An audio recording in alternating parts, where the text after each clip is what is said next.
Hilang. Nur. Enggak dengar. Suaranya hilang, Pak Nur. Dengar. Oh, Dengar. dengar. Tapi mic Ibu udah dimatikan lah. Nyalain ini. Hah? Yang lain tolong dimatikan ya, suaranya, biar nggak masuk sini.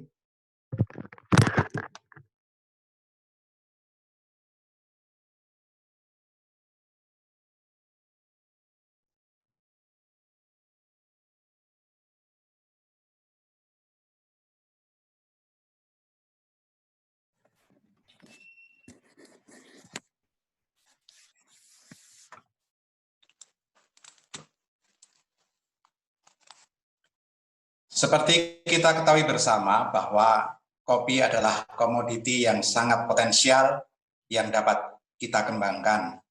Dan sudah kami mulai dari SMK Negeri 1 Slaung Ponorogo dengan segala keterbatasan yang kami miliki. Malam ini adalah suatu penghargaan bagi kami bisa menyelenggarakan seminar online tentang kopi. Dan mendapat dukungan yang luar biasa dari IRG, Indonesian Roaster Guide, dan juga Dr. Setio Budi Prayitno sebagai pembicara utama. Di masa pandemi ini, banyak kegiatan yang menjadi program kami tidak bisa dilaksanakan. Salah satunya adalah SMK Cafe Festival, yang menjadi event bergengsi, di mana banyak komunitas kopi nasional berkumpul di sana. Untuk itu, seminar malam ini sebagai ganti acara tersebut.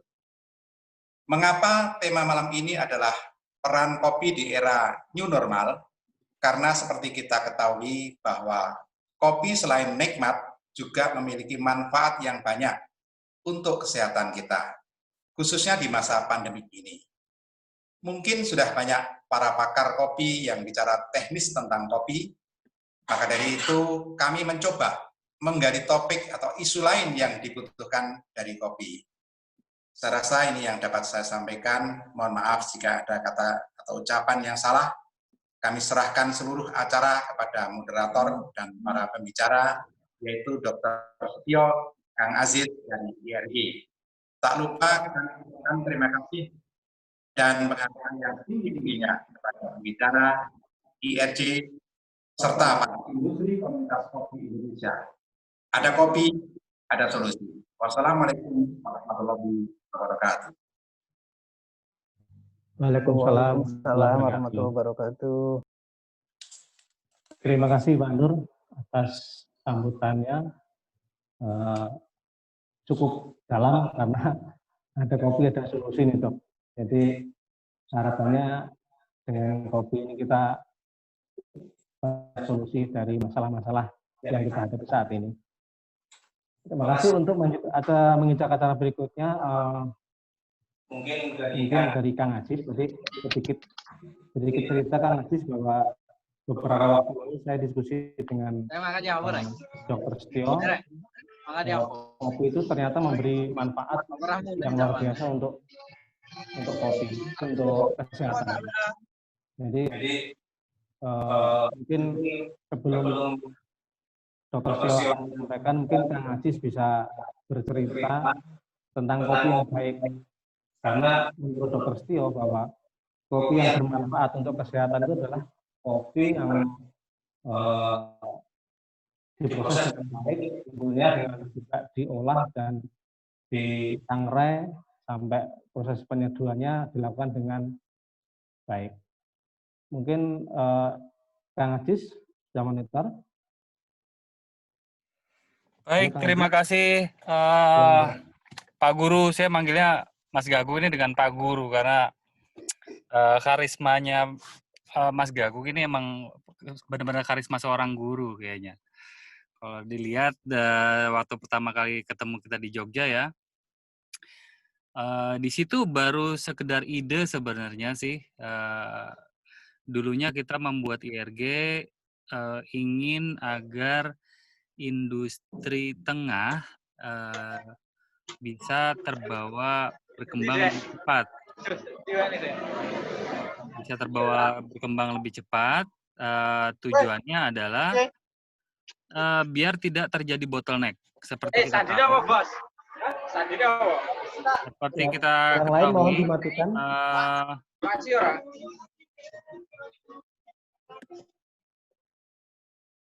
Seperti kita ketahui, bantuan dari pemerintah untuk petani lumayan banyak. Ada bantuan bibit, bantuan pupuk, bantuan lahan, udah cukup banyak. Dan kita tahu industri hilirnya, jumlah kafe di tiap kota selalu bertambah tiap bulannya. Tapi kalau tidak diiringi dengan industri roastery yang bertambah, yang saya khawatirkan dalam 5 tahun ke depan kita surplus kopi dan kekurangan tenaga expert yang bisa mengelola kopi dan memaksimalkan nilai cita rasa dari kopi Indonesia. Makanya kita bentuk IRG. Nah, di IRG ini juga kita merangkul teman-teman prosesor sama pembuat mesin supaya industrinya lebih meriah. Dan waktu di Jogja emang saya usulkan, waktu itu ada wacana bahwa kita ingin menyangrai bersama dan alhamdulillah sekarang kita sudah mulai beranjak ke sistem tersebut yang kita beri nama Roaster Hub.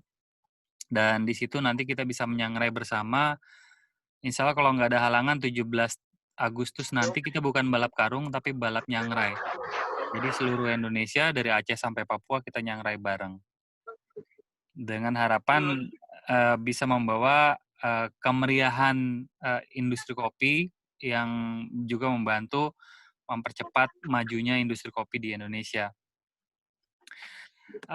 Di acara ini, khusus di acara ini saya sangat bangga sekali bisa satu panggung dengan Dr. Setio. Ini pasti akan banyak ilmu yang bertaburan nih malam ini.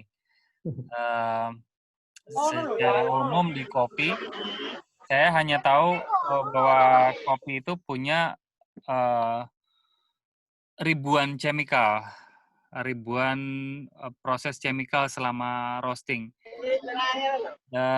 Sedikitnya ada 700 atau 800 proses kimiawi yang terjadi pada saat roasting. Nah, mungkin nanti Pak Dokter bisa kasih tahu mana benefit dari kimiawi di kopi yang bisa menjadikan tubuh kita bisa lebih sehat dengan kimiawi natural dari kopi ini. Nanti mungkin ke depannya kalau setelah Dokter Satrio mungkin saya bisa gambarkan lagi proses roasting dari biji mentah sampai biji matang. Tapi sebelum itu saya kasih dulu waktunya buat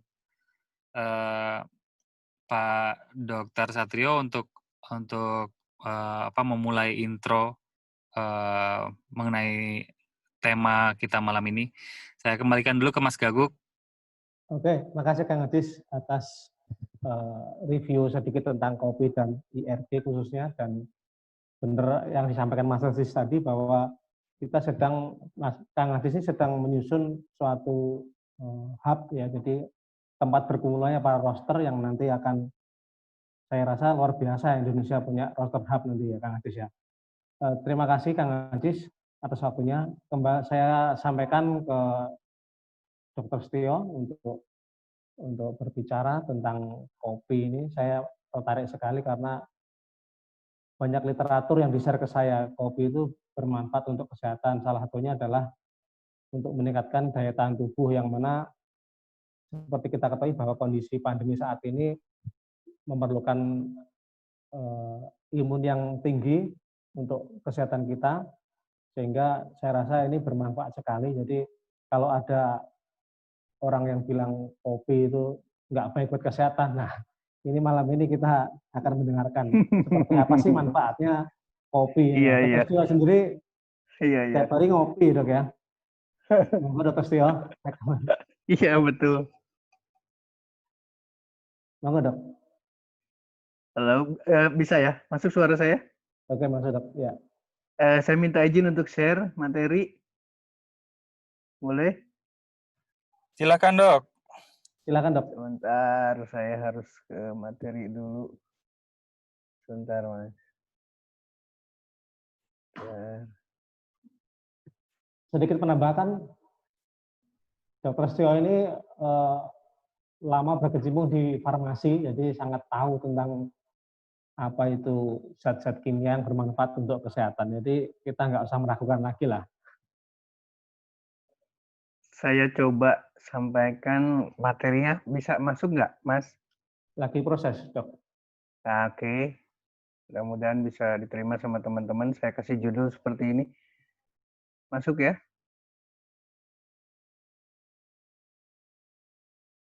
Masuk, Mas Gagu. Lagi Karena saya kamera saya close. loading ini, Dok. Kayaknya. Masih loading. Karena kamera saya close kan. Sudah masuk? Masih pause ini. Masuk? Belum? Belum, Dok.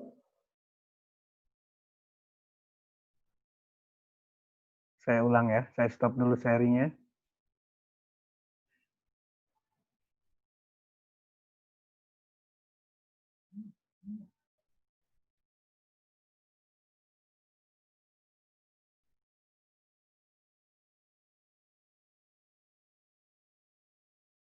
Masuk, Mas? Ya, Teman-teman semua melihat? Oke, ya. bisa Oke. dimonitor. Bisa, Dok. Baik, mudah-mudahan saya kayaknya dari mulai Mas Gaguh mulai masuk, Pak Nur yang luar biasa ngasih motivasinya, terus ke Mas Ajis kayaknya serius-serius banget, ini nggak ada yang ngopi ya? Ngopi, Dok. Bismillahirrahmanirrahim. Assalamualaikum warahmatullahi wabarakatuh. Waalaikumsalam. Selamat malam, salam sejahtera untuk kita semua. Saya coba ingin sedikit share. Saya tidak ahli, saya tidak faknya untuk menyampaikan ini, tapi saya coba berusaha untuk belajar dan ternyata banyak sekali.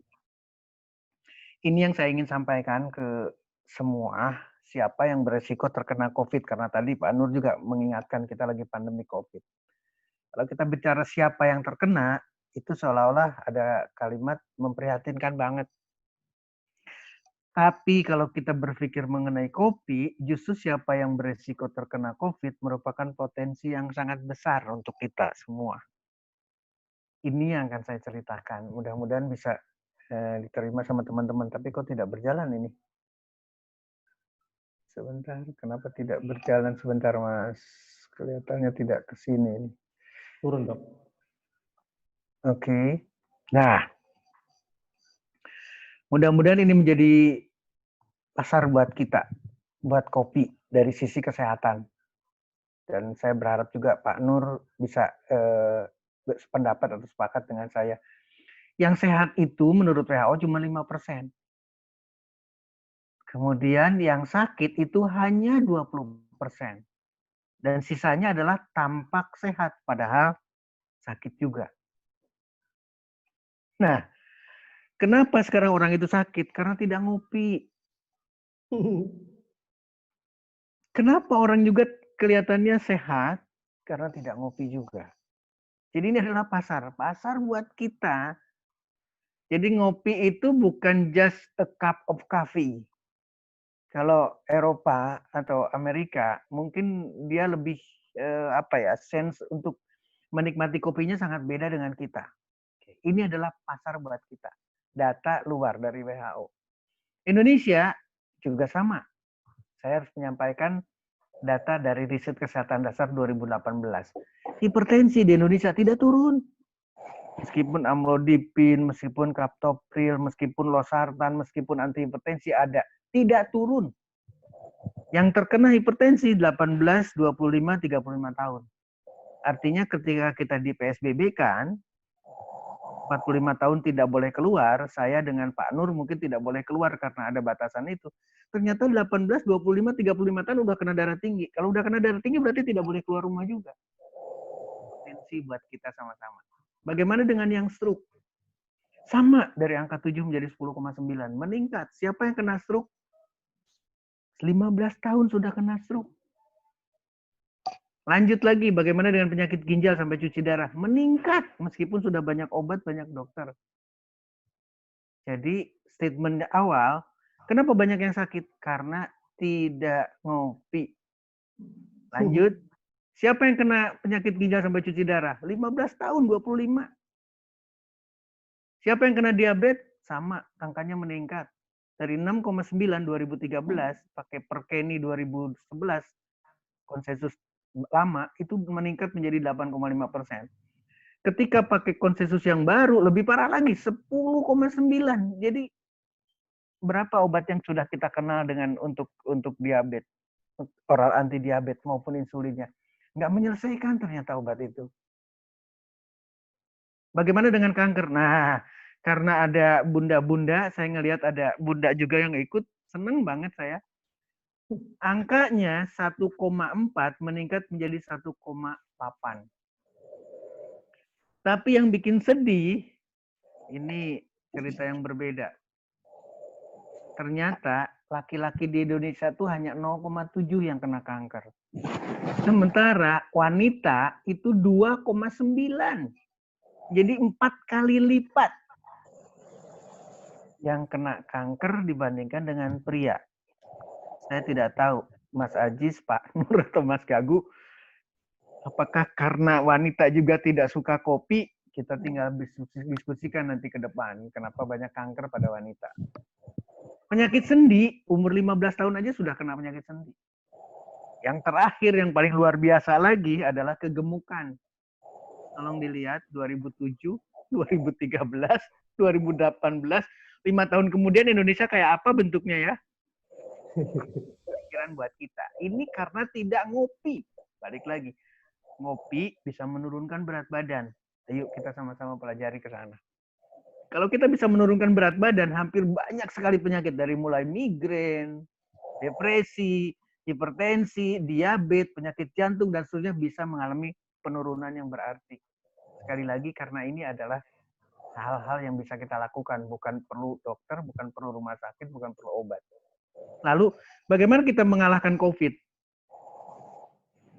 Dalam tubuh kita tuh sudah dibuat oleh Allah Subhanahu wa Ta'ala, Tuhan yang Maha Besar, sistem yang luar biasa.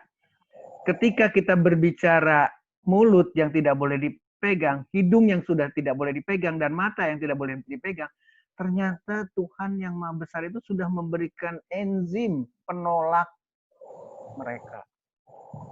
Penolak bakteri, penolak virus, ini sudah disediakan. Belum di tubuh yang lain, termasuk sampai ke sistem kemih, itu mengandung enzim, mengandung hal yang bisa melawan bakteri maupun virus. Apalagi di dalam usus kita. Seluruhnya sudah dipersiapkan. Tuhan telah memberikan badan kita dengan sistem, bukan terpisah-pisah. Termasuk di dalamnya adalah sistem untuk melawan berbagai kondisi sakit. Persoalannya adalah menggantungkan kemana sekarang. Lanjut, bagaimana sekarang? Nah, ini yang paling kuncinya. Kenapa tadi obat? Kenapa tidak diabetes tidak turun dan lain sebagainya tidak turun? Karena tidak ada penjelasan ini. Bagaimana seorang mengalami sakit? Tidak ada. Dokter tidak menjelaskan, Bapak, Ibu sakitnya begini, jadi harusnya begini. Tidak. Bapak sakit ini, saya tulis resepnya ini ya. Selesai. Dan di resep itu tidak ada ditulis kopi. Saya akan nulis hari malam ini resepnya adalah hanya kopi. Kopi. Lanjut sekarang.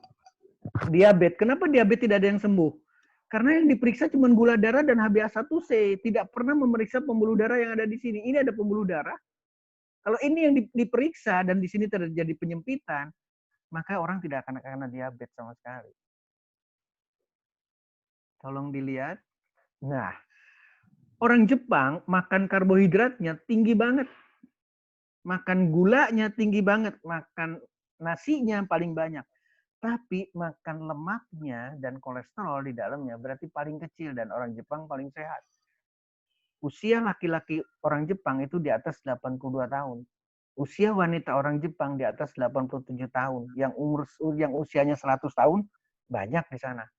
Amerika dengan kampanye low carb-nya itu tidak menurunkan diabetes. Kenapa? Karena fatnya itu tinggi sekali. Sehingga betul-betul korban COVID di Amerika jauh lebih besar dibandingkan dengan negara lain atau bagian negara benua yang lain. Bagaimana dengan serangan jantung? Sama. penyebabnya adalah kolesterol. Ketika ini kolesterol tidak dikonsumsi lagi, tidak perlu operasi pun akan sembuh. Pembuluh darah yang arteri koroner yang tersumbat akan kembali menjadi lancar lagi. Ini kebetulan pasien saya, Wawan Rukawan, Juni 2014 kena serangan jantung. Dan apa yang ada di dalam arteri koroneria jantungnya itu 10 titik. 10 titik penyempitan. Ini di Rumah Sakit Hasan Sadikin. Ini wajib dipasang ring 2. Tapi ketika saya sampaikan, kalau mau pasang ring 2, berarti berikutnya 8 lagi, itu harus pasang ring lagi. Sampai hari ini Pak Wawan tidak pasang ring dan hidup dengan sehat luar biasa karena tidak mengkonsumsi lagi makanan yang tidak mengandung lemak dan kolesterol. Teman-teman, Bapak Ibu sekalian, kopi itu tidak mengandung kolesterol. Jadi sekarang bisa narik satu dulu kesimpulan. Kalau tadi Mas Ajis menyampaikan sampai struktur kimia dan sebagainya, nanti kita diskusi lebih dalam. Bagaimana dengan stroke? Kolesterol lagi. Jadi dengan minum kopi selesai karena kopi tidak mengandung kolesterol. Bagaimana dengan hipertensi, penyakit jantung, diabetes, hiperkolesterol, obesitas seperti yang tadi ceritakan? Ini bisa selesai asalkan kita mau. Asalkan kita mau, asalkan orang yang bersangkutan mau tidak hipertensi lagi, mau tidak serangan jantung lagi, mau tidak diabetes, mau tidak kolesterol, mau tidak obesitas. Bukan bicara obat. Yang menyembuhkan itu dirinya karena dalam tubuh seseorang sudah disediakan sistem. Ada spontaneous healing, ada penyembuhan secara spontan oleh tubuh yang dibekali oleh Allah Subhanahu wa taala, Tuhan sebagai Maha Penyembuh. Bagaimana dengan kanker? Tadi saya cerita, ingat wanita lebih banyak di Indonesia, 4 kali lipat lebih. Kanker juga hal yang sama, bukan bicara karsinogeniknya yang menjadi persoalan, tapi karena makanan kita. Makin banyak kita rajin makan, 20% kita rajin makan, itu kena kanker lebih tinggi. Kalau kita turunkan, entah itu judulnya dengan puasa atau apapun, jadi 5% resiko kanker mengalami penurunan. Ini adalah tanda yang luar biasa. Ketika orang terpapar banyak, tapi kalau proteinnya rendah, maka resiko kanker rendah. Tapi ketika dia tidak terpapar atau sedikit terpapar oleh karena karsinogenik, kalau proteinnya tinggi, maka resiko kanker tinggi. Lalu pertanyaannya adalah, bagaimana cara menyembuhkan orang kanker? Jangan kasih makan sel kankernya. Mas Ajis, saya ingetin, tidak perlu kimianya apa yang ada di tidak perlu kimianya apa yang ada di dalam kopi. Cukup diberikan kopi saja, kanker itu sudah tewas.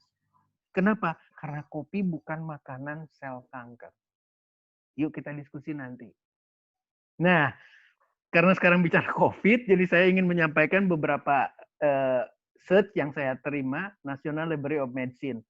Ternyata kopi itu mempunyai aktivitas sebagai antiviral.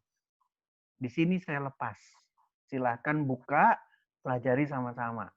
Mempunyai efektivitas sebagai antivirus. Balik lagi, potensi anti-influenza. Sekarang, siapa yang sering influenza berarti tidak ngopi. Siapa yang masih meler berarti tidak ngopi. Ini influenza sederhana. Ternyata, nah ini lebih luar biasa lagi nih. Karena ini penelitiannya spesifik ke DNA dan RNA virus. Teman-teman, Bapak Ibu sekalian, bicara COVID, bicara SARS-CoV-2, ini adalah virus RNA, bukan makhluk hidup. Jadi dia adalah bagian. Ternyata COVID itu bisa menekan multiplikasi atau perbanyakannya virus-virus RNA. Lanjut, saya ingin menyampaikan supaya materi diskusinya akan lebih menarik. Ternyata hal yang sama lagi, ketika kita mengkonsumsi kopi, nah sekarang ini bicara komponen asam di dalam kopi. Ternyata juga akan memperbaiki kondisi panas demam yang tinggi, severe fever yang terjadi pada orang-orang yang kena virus. Lanjut, mungkin tinggal 1-2 lagi. Chlorogenic compound yang ada di kopi ini adalah berarti kopi diambil dengan menggunakan chlorogenik supaya terpisah. Hal yang sama, ternyata bisa melawan virus yang mengenai respiratory. Artinya adalah SARS. Tidak ada keraguan dari sini. SARS, Severe Acute Respiratory Syndrome, adalah virus yang mengenai respiratory, mengenai saluran pernapasan. Maka ini adalah salah satu literatur yang bisa kita jadi pertimbangkan, bagaimana kita bisa melawan COVID dengan menggunakan kopi. Ini hal yang sama HbA1, HBsAg, ini adalah bicara di hepatitis. Ibu, Bapak, teman-teman, selama ini pertarungan antara virus dengan manusia tidak pernah dimenangkan oleh virus. Hepatitis B sampai hari ini ada. Human papillomavirus penyebab kanker serviks dan seterusnya sampai hari ini ada. Campak sampai hari ini ada. Demam berdarah sampai hari ini ada. Dan tidak pernah menghancurkan atau meluluh lantakan manusia. Dia ada, tapi kita tidak pernah kalah. Itu Mas Gagu, saya balikkan ke Mas Gagu supaya nanti diskusinya menarik. Jadi Bapak Ibu sekalian, konsepnya adalah harusnya kita berpikir kopi itu berasal dari energi matahari yang disediakan sama Tuhan yang Maha Penyembuh, menyinari daun kopi, terjadi fotosintesis, terjadilah kopi. Jadi kopi merupakan formula yang bukan dilakukan oleh pabrik farmasi, tapi sudah dititipkan manfaat yang luar biasa, tinggal kita menikmati. Saya senang sekali tadi Mas Ajis menerangkan, atau nanti juga akan ada diskusi dari mulai pembibitan sampai roasting. Kalau roastingnya selesai dengan baik, kualitas kopi itu baik, maka saya tidak ada keraguan, buatlah satu center, buatlah satu pusat penyembuhan, tapi berbasis kopi. Mau kopinya seperti apa, mau dibentuk seperti apa, mau jadi aromaterapi kopi, mau diminum langsung, mau dijadikan minyak. Pak Nur yakin nantinya akan ada diskusi panjang karena di sana ada fasilitas untuk penelitian, untuk sekolah, dan lain sebagainya. Mari kita diskusikan lebih menarik. Bahwa seharusnya seluruh produk yang diciptakan oleh Allah Subhanahu wa Ta'ala, termasuk di dalamnya adalah kopi, buah, sayur-sayuran, itu adalah sejatinya untuk kita, kesehatan kita, demikian juga dengan makanan sehat kita. Mudah-mudahan bisa diterima sama teman-teman, ini adalah share yang bisa dilakukan. Saya tidak ada apa-apanya, saya bukan ahli, apalagi tadi pertanyaannya, apa kompon yang ada di dalam kopi? Tidak perlu ke sana, karena ini udah luar biasa. Silakan Mas Gagu, billahi taufiq wa hidayah. Wassalamualaikum warahmatullahi wabarakatuh. Terima kasih Dr. Sio. Wassalamualaikum warahmatullahi wabarakatuh. Ya, luar biasa ternyata kita baru tahu bahwa banyak penelitian tentang kopi yang sangat berguna dan bermanfaat untuk kesehatan. Saya kenal Dr. Setio kisaran tahun 98 kalau nggak salah ya. Beliau tuh memang konsen di penelitian memang. Jadi bahkan kalau dulu ada profesor-profesor yang mendebat itu beliau maju duluan. Jadi karena kita dulu satu lembaga di farmasi, jadi betul. Saya tahu banget. Jadi beliau ini fight di bidang literatur ini luar biasa. Ya, seperti yang kemarin disampaikan bahwa kopi ini ternyata sangat bermanfaat untuk kita. Termasuk saya sendiri. Jadi asam lambung itu sebenarnya bisa diselesaikan dengan kopi. Nah, pertanyaannya kopi yang seperti apa, Dok, yang bermanfaat? Itu mungkin Dr. Setio menyerahkan ke Kang Ajis. Nah, sekarang tinggal Kang Ajis nih menanggapi apa yang disampaikan Dr. Setio tadi, kira-kira seperti apa nih Kang? Karena dengan adanya literatur seperti ini, harusnya di era new normal ini, orang itu kalau pergi itu nggak usah kemana-mana, ke kedai kopi. Artinya industri kopi juga akan terangkat, dan orang konsumsi kopi pasti akan meningkat dengan adanya hasil penelitian-penelitian yang ternyata sangat bermanfaat untuk kesehatan. Kang Ajis, monitor. Mas Ajis. Kang Ajis, monitor. Baik, terima kasih Pak Dokter. Penjelasannya luas dan ringan, mudah dimengerti nih. Ya, saya setuju benar kalau misalnya apa-apa yang diciptakan buat manusia di alam ini, sebenarnya masih banyak lagi manfaat yang kita belum gali. Saya Betul. kurang beruntung belum bisa ikut SMK Coffee karena waktu itu belum ada SMK Coffee. Jadi saya anak SMK juga, cuma jurusannya otomotif. Dan kebetulan saya jadi berkarir di alat berat, sebenarnya lebih ke alat berat. Dan sekarang saya ngerasa alat berat itu dead end ilmunya buat saya. Karena sampai sekarang saya udah tahu ini perkembangan teknologinya akan kemana.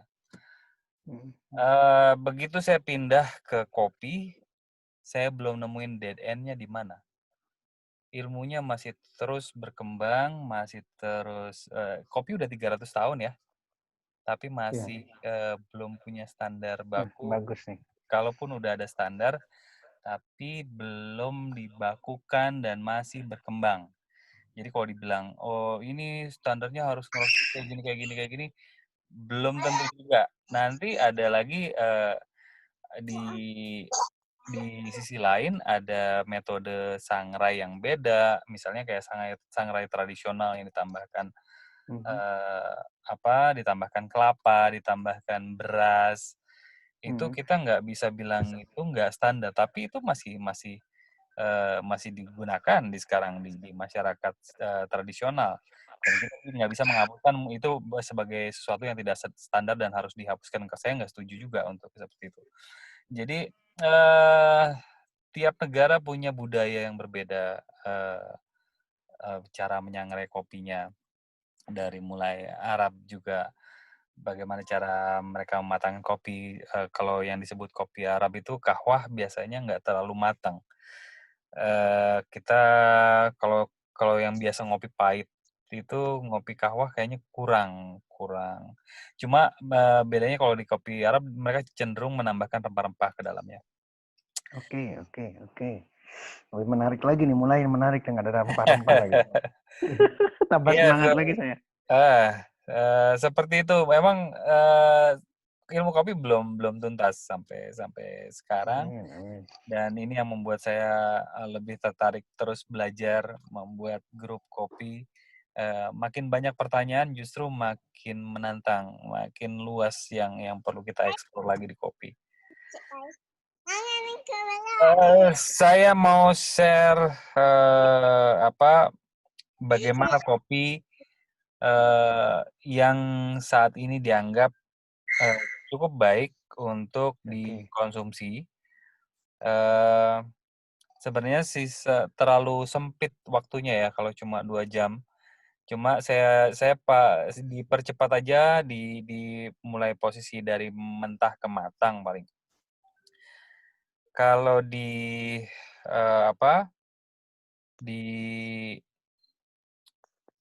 bentar saya lihat filenya dulu. Di sini ada file SMK ya. Sorry.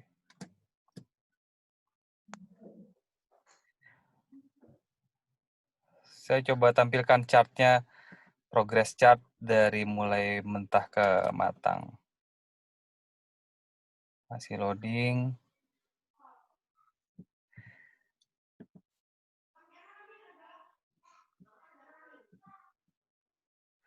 Nah, ini yang saya mau share.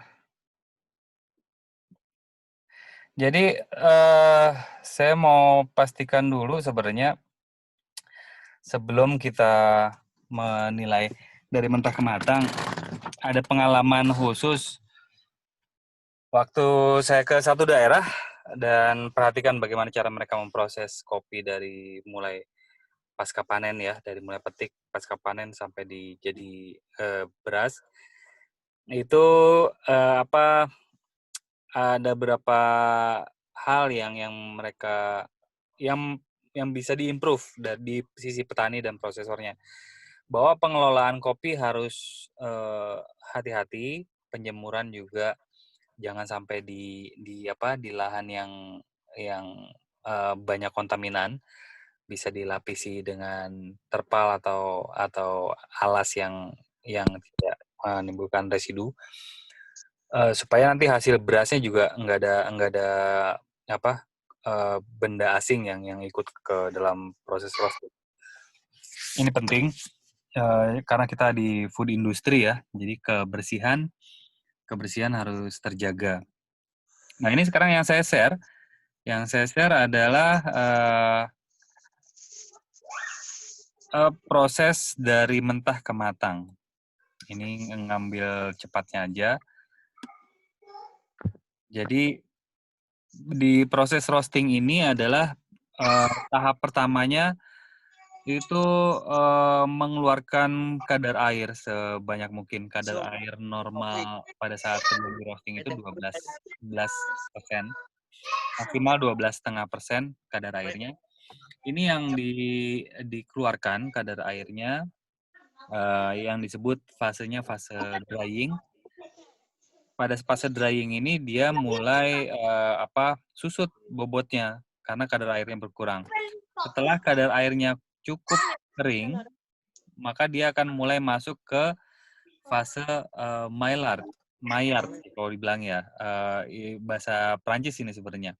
Jadi dia mulai dari pucat ke coklatan.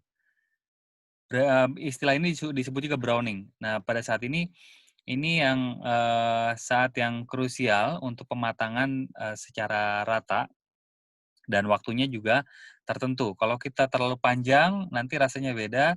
Terlalu cepat dari pucat ke coklatnya terlalu cepat, ini juga kurang bagus. Jadi ada semacam time window yang diizinkan lah supaya tidak terjadi rasa yang tidak diinginkan. Misalnya kayak gosong di luar tapi di dalamnya masih mentah. Misal terlalu cepat kita memberikan panas di posisi ini, kita akan merasakan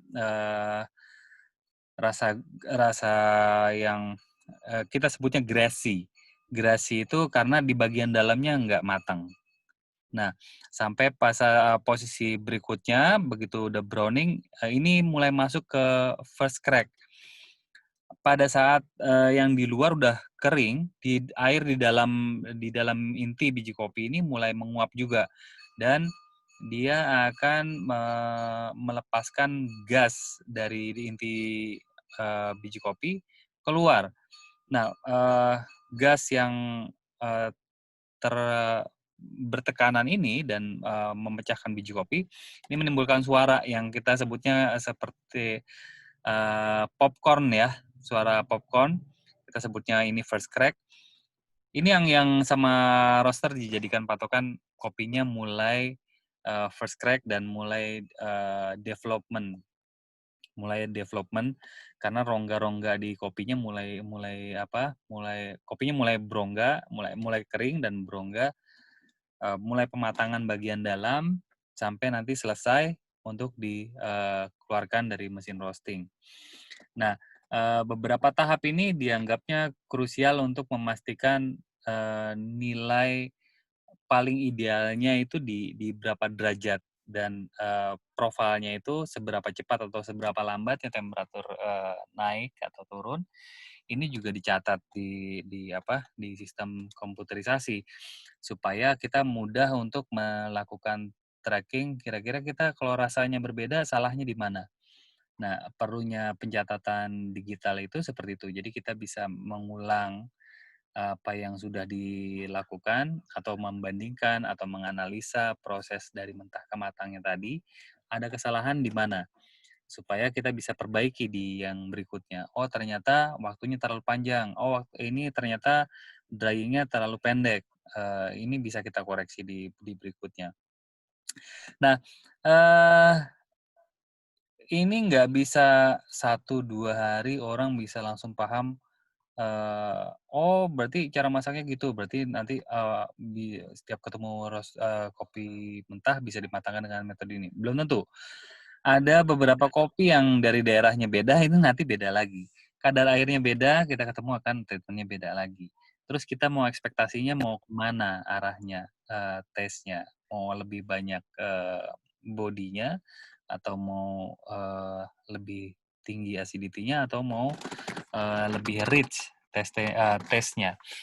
Nah, makanya saya bilang tadi, ilmu kopi ini nggak stop sampai di sini. Belum lagi nanti kalau misalnya ada varietas yang berbeda, terus ada perkawinan silang dari kopi yang memunculkan satu karakter taste lagi yang berbeda. Ini juga akan jadi lebih variabelnya akan jadi lebih banyak. Tapi kalau emang bahasan kita malam ini untuk kesehatan, kemungkinan kalau kita sudah bisa menghilangkan substans yang dianggap merugikan pada saat mentah dan memaksimalkan substansi yang menguntungkan buat tubuh pada saat matang, ini kopi jadi lebih baik untuk digunakan dan lebih bermanfaat buat tubuh kita. Kira-kira gitu, Pak Dokter. Luar biasa, Mas Haji. Terima kasih Kang Ajis. Ya, kira-kira begitu dok. Jadi memang di kopi itu ada proses development ya. Jadi di mana fase tiap detik itu menghasilkan sesuatu yang berbeda atau sensasi yang berbeda kalau kita bilang. Jadi termasuk sensorinya juga akan berbeda. Nah, mungkin kita belum tahu apakah penelitiannya itu sudah sampai mungkin tadi setelah post-crack 30 detik itu terjadi kimiawinya seperti apa. Itu mungkin suatu saat Dr. Setio bisa kolaborasi dengan Indonesian Roaster Guide. Jadi kita anggotanya ada di mana-mana dok. Jadi dokter sekarang ini di Pontianak nih. Saya rasa di Pontianak juga ada ini kalau mau ketemu. Saya lagi di Singkawang sekarang. Oh di Singkawang. Wah, jauh banget. Jadi itu dok. Jadi mungkin teman-teman yang hadir di sini lebih paham. Jadi kenapa kok kopi gitu ya. Sekarang kita bisa manfaatkan karena ya seperti yang tadi disampaikan Dr. Setio bahwa ternyata luar biasa. Bahkan ini banyak ibu-ibu benar dok. Jadi para ibu guru ada di sini. Tadi sempat disampaikan di slide bahwa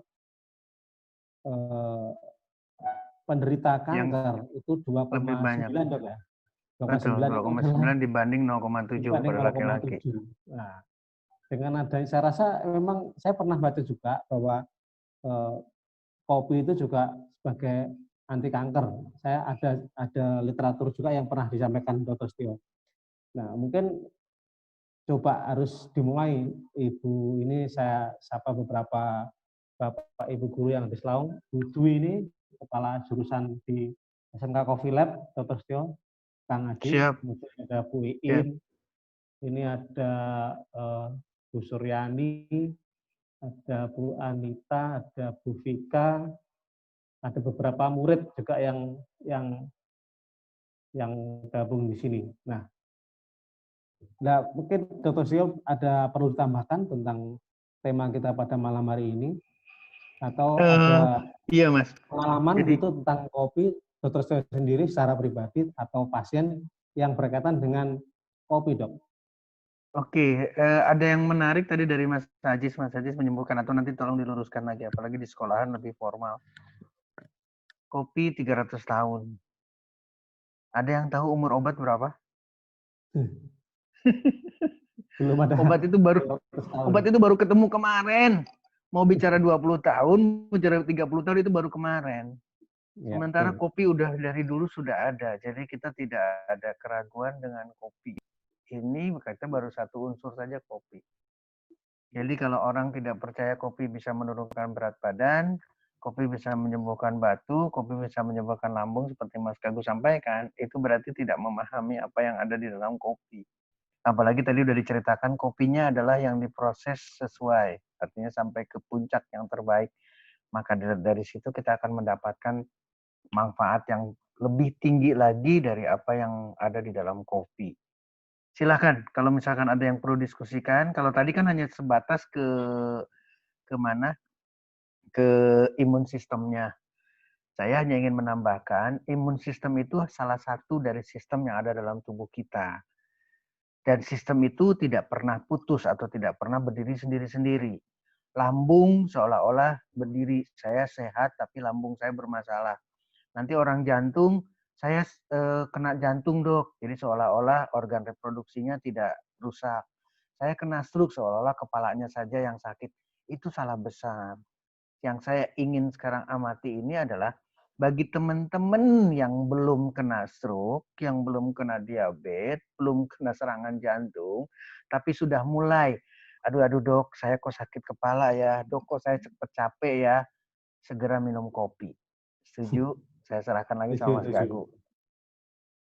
Ya, mungkin kita buka 2 pertanyaan kali dok ya. Jadi Monggo. Saya ada siap. peserta ini 1 ibu-ibu, 1 ini siapa ini, ada bapak-bapak juga nih atau mas ya, nggak tahu. Ini kita kasih kesempatan 1 penanya, kayak yang on ini Bu Dwi nih, dia udah menghidupkan Oke. video sama Saking semangatnya ini, saking ya, semangatnya Bu langsung hidup Dwi. saya lihat. Oke. Monggo Silakan Bu. ada pertanyaan, monggo. Ya, terima kasih waktunya. Materi yang sangat luar biasa ini.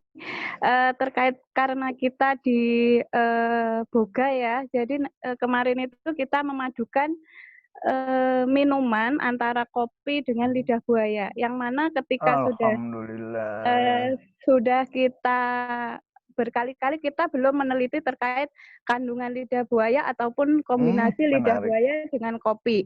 Cuman yang sudah kami lakukan, kami mencoba minuman lidah buaya mentah yang dibuka, habis itu langsung di-blend dengan kopi.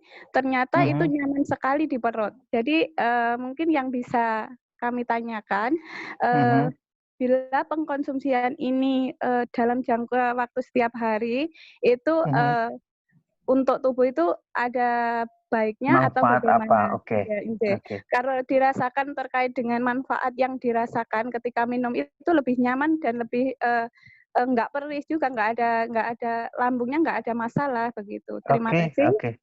Assalamualaikum. Waalaikumsalam warahmatullahi wabarakatuh. Silakan Dok. Oke, langsung aja ya. Oke. Ya, Dok. Teman-teman, ini kesalahan luar biasa ya. Kopi kemudian lidah buaya harus pakai penelitian. Ini harus dicoret. Sekali lagi harus dicoret. Berarti kita tidak meyakini bahwa yang diciptakan seperti yang tadi digaris bawahi lagi sama Mas Ajis, kopi itu tidak perlu penelitian. Lidah buaya itu tidak perlu ada penelitian. Jadi kalau ada orang pintar menekan penelitian mengenai itu, berarti orang itu tidak pintar. Karena itu udah ribuan tahun, itu sudah ada. Kita tinggal mengkonsumsi dengan keyakinan. Sekarang kita dibunuh. Dibunuh karena virus yang baru, dibunuh karena obat, dibunuh karena seolah-olah modernisasi. Saya ingin menjawab ke arah sana supaya kita meluruskan nanti, karena pasti ada unsur yang lain selain aloe vera atau lidah buaya. Empiris itu diterima oleh ilmiah.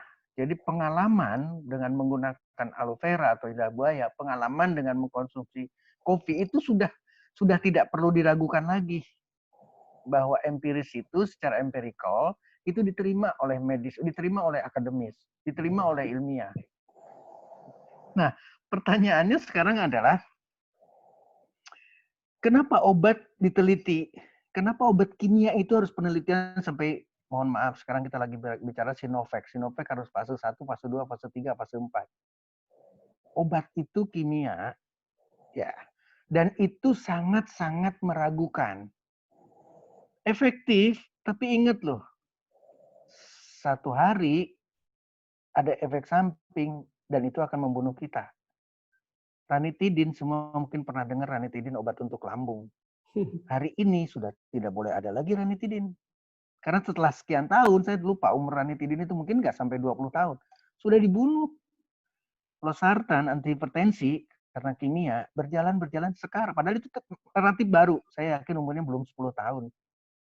Golongan angiotensin 2, golongan angiotensin 2 blocker. Dicoret. Oh, ini tidak boleh kalau bahan bakunya. Tapi kopi dan lidah buaya nggak ada catatan apa-apa sama sekali. Kita tinggal mencari, sekarang kita semua punya Android, semua punya Google, cari literatur seperti yang saya lakukan. Hanya pakai koma belakangnya PDF, artinya berarti adalah foto. Bukan kata si A, kata si B, bukan membuat di blognya, dia tulis kalimat-kalimat, bukan itu. Itu adalah foto penelitian orang lain yang kita bisa jadi bahan pelajaran, jadi bahan pertimbangan buat kita.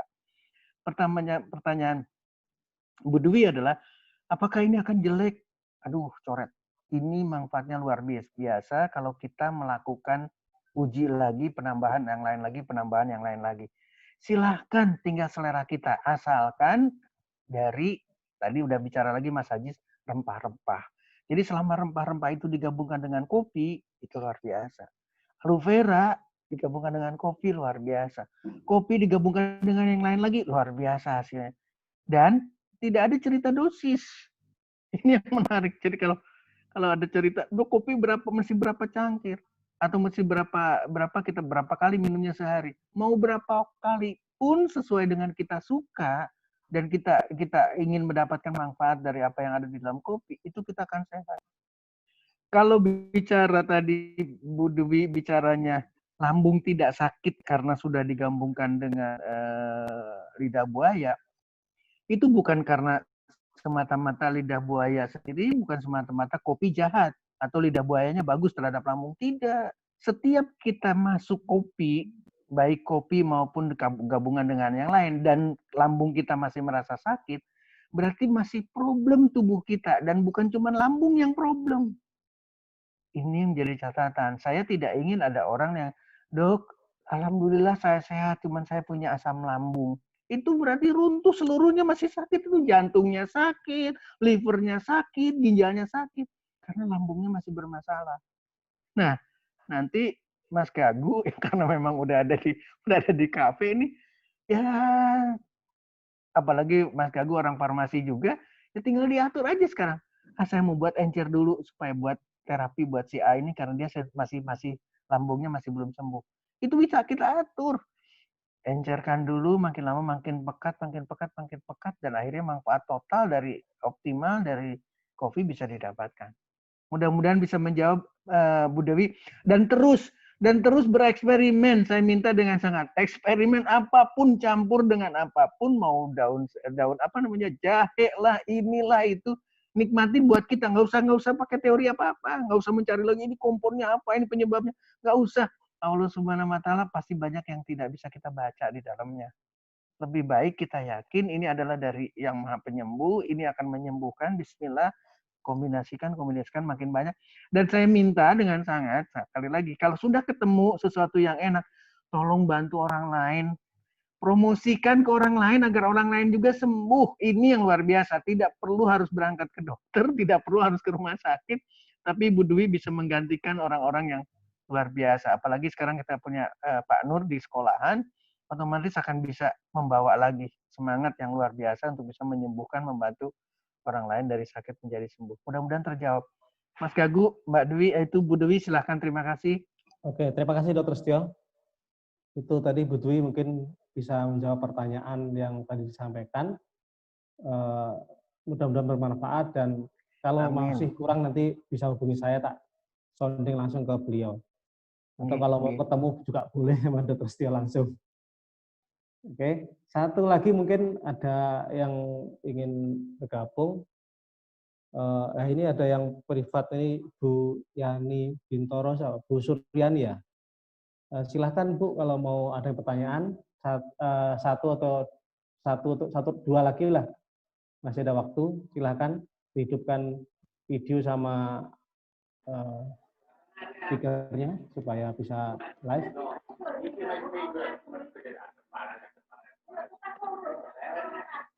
Oke, tidak ada respon. Siapa yang ingin tanya dua lagi pertanyaan? Kita buka 3 pertanyaan. 1 sudah diambil oleh Bu Dwi. Silahkan. Tidak ada. Pertanyaan, silakan. Iya, halo Mas Gagu. Iya. Oh, Bunda Yani, silakan.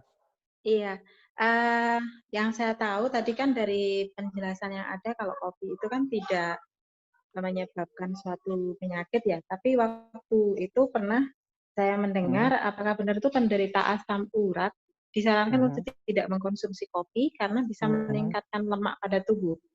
Apalagi mungkin jika dibarengi ya dengan mengkonsumsi makanan yang tinggi lemak, maka bisa meningkatkan resiko terjadinya komplikasi seperti diabetes atau stroke. Itu benar apa tidak? Terima kasih. Baik, terima kasih. Silakan Dok, langsung Dok.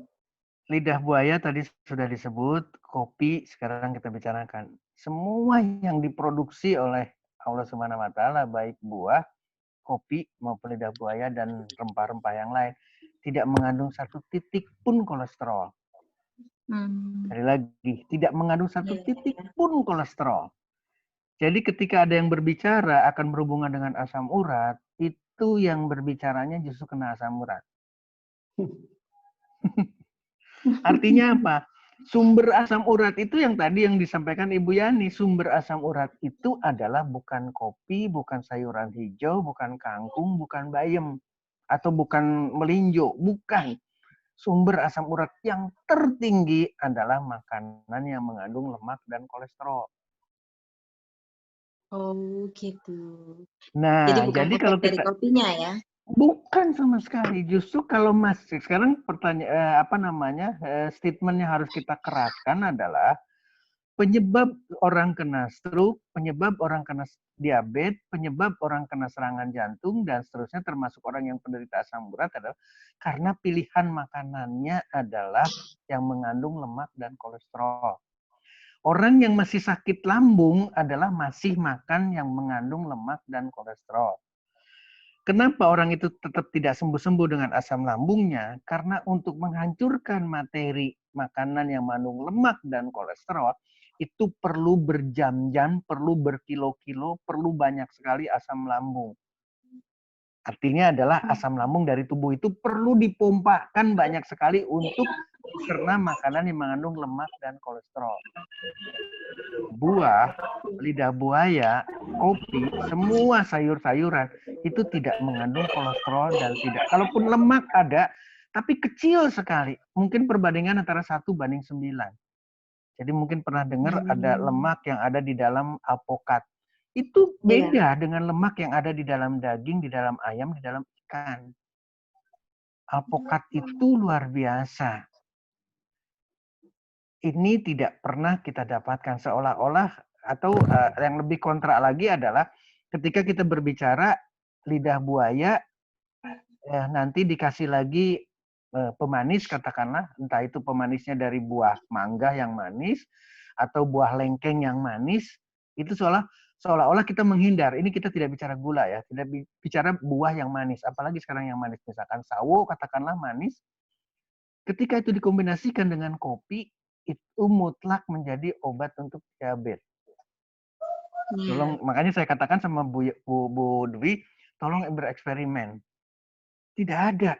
Sekarang kalau kita satu kata aja, bayam itu identik dengan Popeye. Setuju? Setuju ya? Dan Popeye tidak pernah kena asam urat. Kuat ya untuk mereka. Ini jadi catatan buat kita gitu loh. Kalsium yang ada di bayam, kalsium yang ada di tomat itu 2 kali lipat dibandingkan dengan kalsium yang ada di susu. Itu semua dipromosikan. Kopi pakai susu. Hilang manfaat kopinya. Karena susunya nilainya juga kurang dan pasti ada kolesterolnya.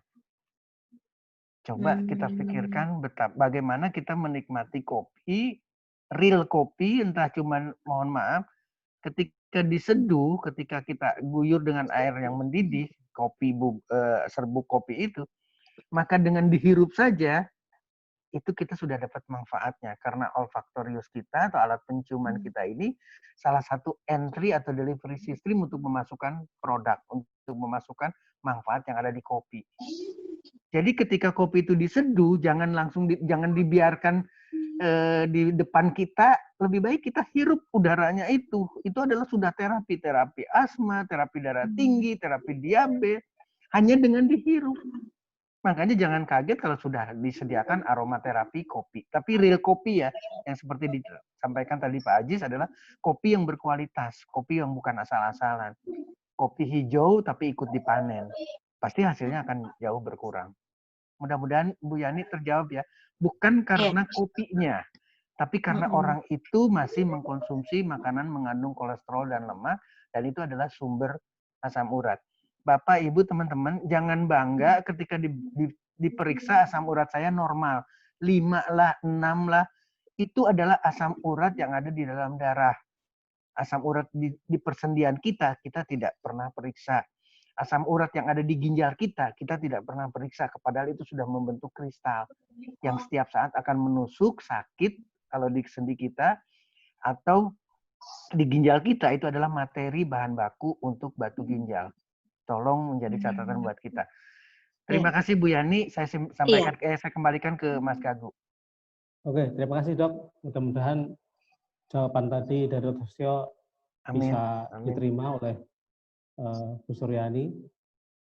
Mungkin satu lagi penanya dari Bapak-Bapak kalau ada, jangan Ibu-Ibu. Ini jumlah udah meningkat, udah 23 orang sampai jam sekarang. Luar biasa, ini saya senang banget. Mau ini bertanya? Silakan. Makin ditanya saya makin suka. Oh, iya pasti. Makin banyak lagi ngopinya nanti. Oke aja. Monggo. Monggo, siapa yang mau on? Silahkan. Nggak ada kayaknya. Pak Nur. Satu lagi Dok Setio. Monggo Bu Yani. Iya, yang saya dengar itu kalau mengkonsumsi kopi itu kan lebih baik tanpa gula ya. Itu bagaimana menurut dokter? Apa yang lebih bagus itu kita mengkombinasikan dengan gula atau memang kita menikmati kopi yang tanpa resiko itu tanpa gula itu? Oke, pertanyaannya sederhana. Mohon maaf. Iya, sangat sederhana sekali. Pertanyaannya sederhana. Kopi ditambah gula. Iya. Artinya berarti kita tidak minum kopi. Berarti kita tidak mendapatkan atau manfaat dari kopi juga akan mengalami penurunan karena ada komplikasi karena ada keikutsertaan gula. Iya. Jadi kalau kita minum kopi berarti hanya kopi.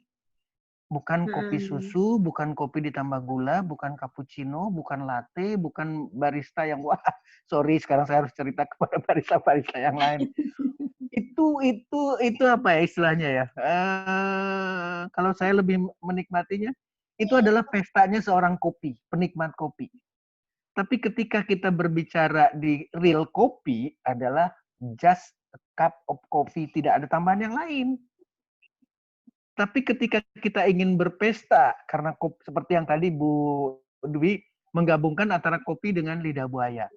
Itu adalah mencari kita. Demikian juga dengan nanti eksperimen yang lain, Pak Nur mungkin di laboratorium sekolah akan bisa didapatkan beberapa kombinasi-kombinasi. Jadi yang betul ketika kita ingin sehat untuk mendapatkan manfaat dari kopi, ya hanya kopi. Tidak ada campuran yang lain. Kalau sudah mau dicampur lagi, berarti itu bukan kopi. Itu adalah kopi ditambah gula. Kopi ditambah krim. Kopi ditambah susu. Iya. Ditambah itu. Berarti jadi kalau kita ceritanya mengkonsumsi kopi dengan campuran-campuran tadi, misalkan dengan susu, dengan gula, itu justru akan bukan berarti lagi kopi terapi ya dok ya? Itu bukan sudah kopi terapi, itu nikmat kita. Jadi mulut kita yang diterapi. Atau nafsu kita yang didapatkan. Yang lainnya tidak dapat. Atau yang lainnya kurang sekali dapatnya. Hilang ya jadi ya? Itu yang menyebabkan asam lambung akan tetap tidak akan selesai. Gitu.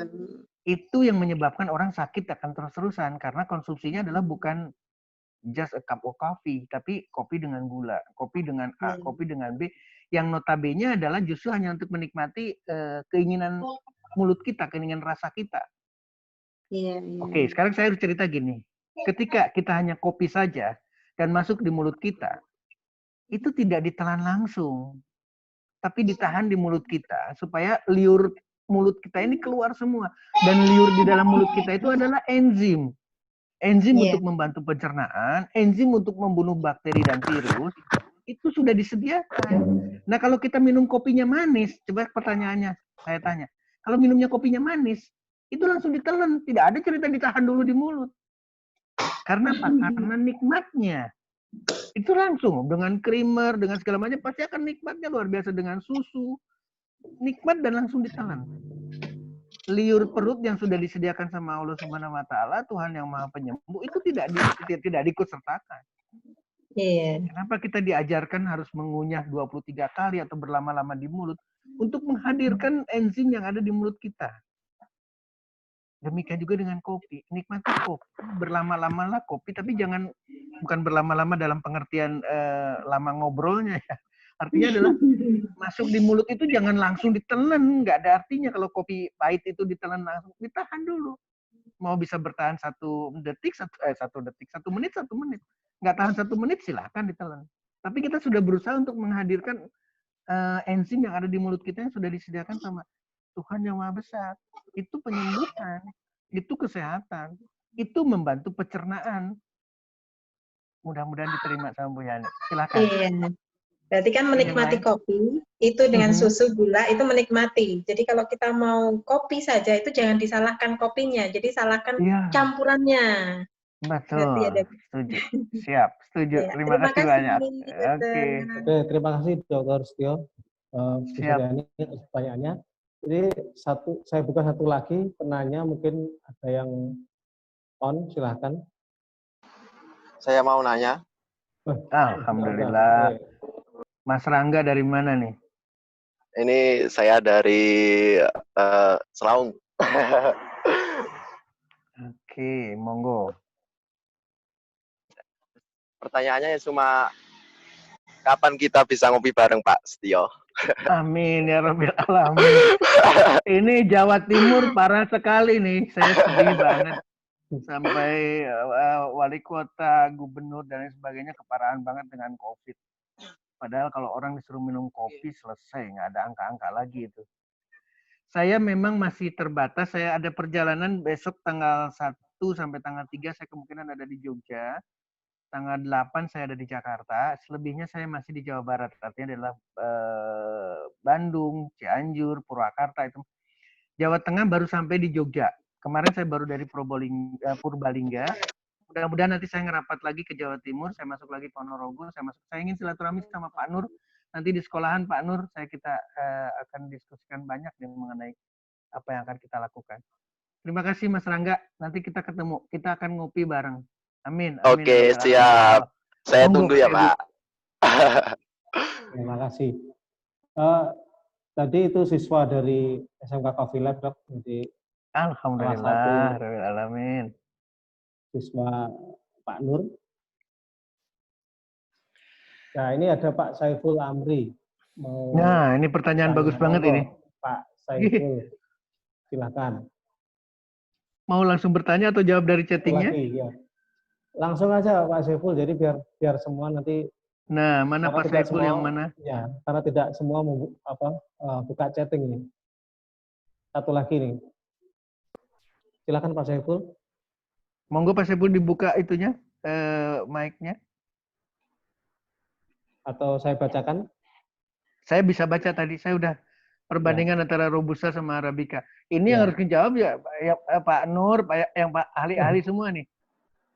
Artinya adalah entah itu tingkat keasamannya, entah itu tingkat yang lainnya. Tapi buat saya secara pribadi, dari sisi apa sekarang bicaranya, harga saja sudah ada perbedaan. Maka sebetulnya buat saya sekarang baik itu Robusta maupun Arabica atau kombinasinya itu tetap merupakan treatment, itu tetap merupakan obat buat kita gunakan. Saya singkat jawabannya itu, Mas Gagu, Mas Saiful. Ya, ini saya perlu jawab. Bantuan Kilurah nih ke Kang Ajis untuk jawab ini supaya Kang Ajis nih. Kang Ajis supaya apa namanya? Arabica sama Robusta. Nah, Kang Ajis dibantu Dr. Setio untuk jawab apa Arabica Robusta.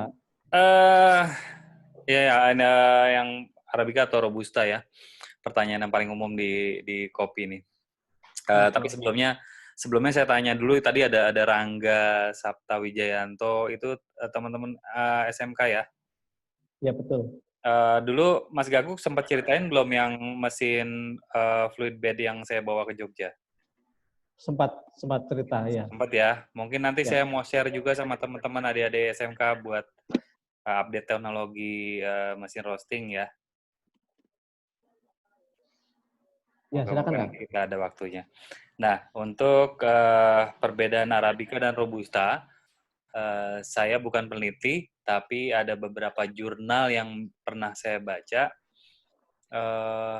Jadi Arabica dan Robusta ini ada beda kandungannya. Arabica ini tipikalnya dia tumbuhnya di pegunungan tinggi. Kalau yang tinggalnya di daerah pegunungan, daerah dataran tinggi, pasti tahulah di sana jarang ada nyamuk, serangga jarang. Jadi kalau Arabica itu dia sebenarnya kurang tahan terhadap serangga dibandingkan dengan Robusta. Robusta dia tumbuhnya di dataran rendah, cenderung lebih hangat dan banyak hama. Jadi untuk melawan self defense-nya si Robusta untuk menghalau hama, dia di tubuhnya sendiri, di tumbuhannya sendiri lebih banyak mengandung kafein dibandingkan Arabica. Ini juga di penelitian itu juga disebutkan bahwa ada kandungan asid yang berbeda antara Robusta dengan Arabica. Tapi masalah manfaat, saya setuju dengan Pak Dr. Setio tadi bahwa manfaat keduanya sama-sama full antioksidan, sama-sama bermanfaat buat kesehatan tubuh. Yang membedakan nanti masalah taste ya. Masalah taste sama jika ada orang yang hipersensitif terhadap kafein, sebaiknya coba robustanya dikurangi, tapi mulai icip-icip yang jenisnya Arabica. Seperti itu kira-kira penjelasannya. Siap. Oke, terima kasih Kang Ajis. Ini ada itu benar kata yang disampaikan tadi Kang Ajis bahwa bedanya Robusta sama Arabica itu emang kalau orang awam ya pahit sama kecut, asam. Tapi secara kimia memang Robusta itu kafeinnya tinggi. Jadi kalau mungkin baru pertama mencoba kopi, terus kemudian ada gemetaran, itu memang kalau menurut Dr. itu detox. Jadi bukan apa namanya? Bukan yang negatif. Bukan karena kopinya yang bahaya. Betul. Tapi kalau sudah 2, 3, 4 kali, saya rasa sudah beradaptasi.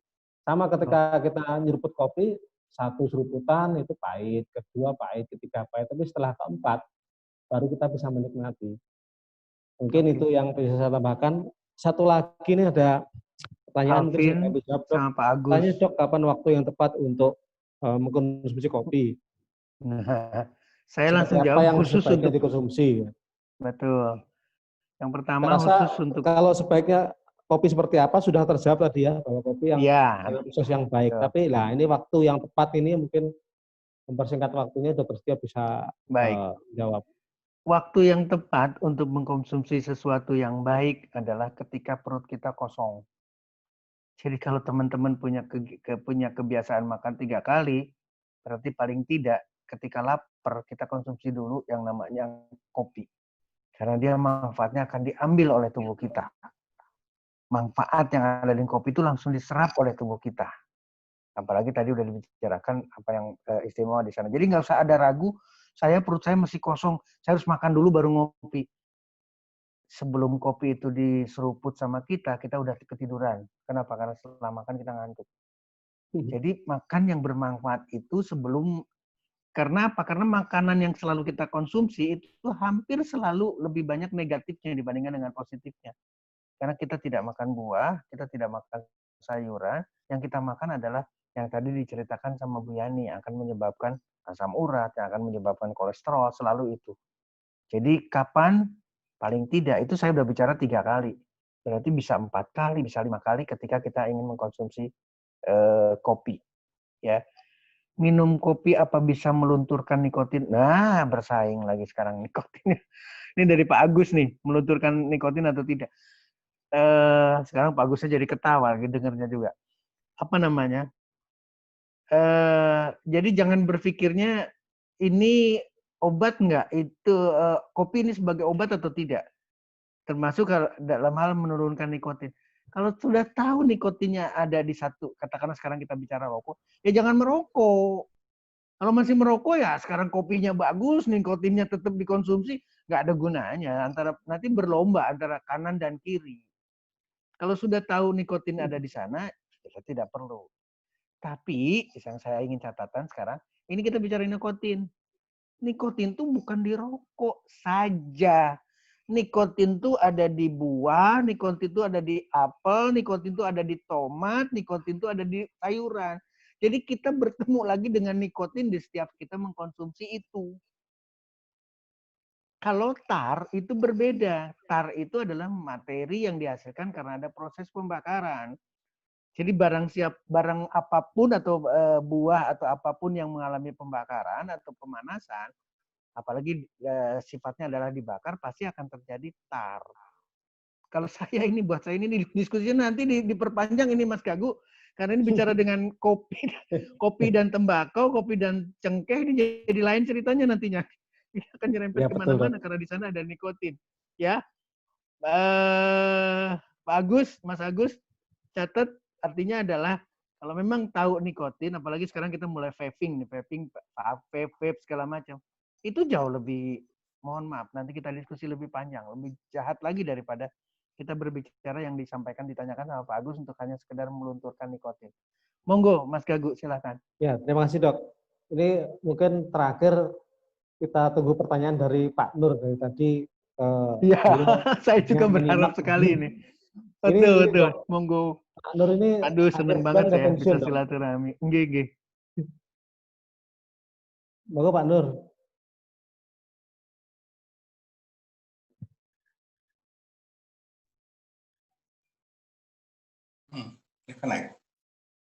Oke, masuk Pak Mas Nur, monggo. Masuk. Pak Nur, monggo. Ya, Dr. Setio. Siap. Ya, ini di bulan Agustus saya sudah mulai pensiun. Oleh karena itu nanti, walaupun saya sudah pensiun, kalau Pak Dr. Setio ke Ponorogo, ya silakan japri saya sehingga saya bisa. Amin. Kita bicara banyak nanti tentang kopi. Sehingga SMK Coffee Lab bisa mengembangkan lebih dalam lagi terkait dengan kopi, khususnya di Ponorogo. Saya kira itu, Dok. Terima kasih banyak. Saya senang banget ini udah silaturahmi seperti ini aja. Udah terima kasih banyak Pak Nur di mediasi sama Mas Gagu yang luar biasa. Nggih, monggo Mas Gagu. Terima kasih. Insya Allah saya sesegera mungkin masuk Jawa Timur. Mas Rangga, Mas Agus juga nanti saya pengen ketemu juga. Nggih, monggo. Ya, kalau Dr. Setio ini pasti ke Ponorogo. Nggak mungkin nggak dari saya untuk mobil. Jadi nggak usah khawatir. Kalau nanti beliau hadir, nanti saya kabari teman-teman. Mungkin kita bisa bikin level diskusi atau ngopi kita cerita-cerita. Sampai jam berapa monggo. Beliau nggak bisa tidur orangnya. Kalau udah ketemu tuh ngobrol sampai pagi pun oke lah. Mungkin dari yang atas ada mau ditambahkan sebelum kita akhiri kurang lebih 5 menit lagi kita akhiri. Waktunya kita sediakan memang 1,5 jam. Nanti mungkin ada yang mau ditambahkan atau masukan buat SMK karena atau ada rencana-rencana berikutnya nih, rencana-rencana berikutnya terutama Amin. Ya, karena SMK ini butuh pencerahan banyak Kang Ajis. Tadi sempat disinggung bahwa Kang Ajis ada mesin songo ya. Jadi Kang Ajis ini selain roster dia juga bikin mesin. Jadi mesin songo itu saya rasa ini bisa mengusulkan untuk pengadaan mesin songo itu. Nanti biar Kang Ajis datang ke Ponorogo karena kecil-kecil. Kang Ajis. Ya, Mas Gago, sebenarnya saya senang sekali nih dengar adanya SMK Coffee. Selain karena saya anak SMK, saya tahu ini bakalan jadi bahan bakar untuk industri kopi bisa lebih maju dengan pesat karena dibahan bakari oleh tenaga muda yang kreatif dan ulet.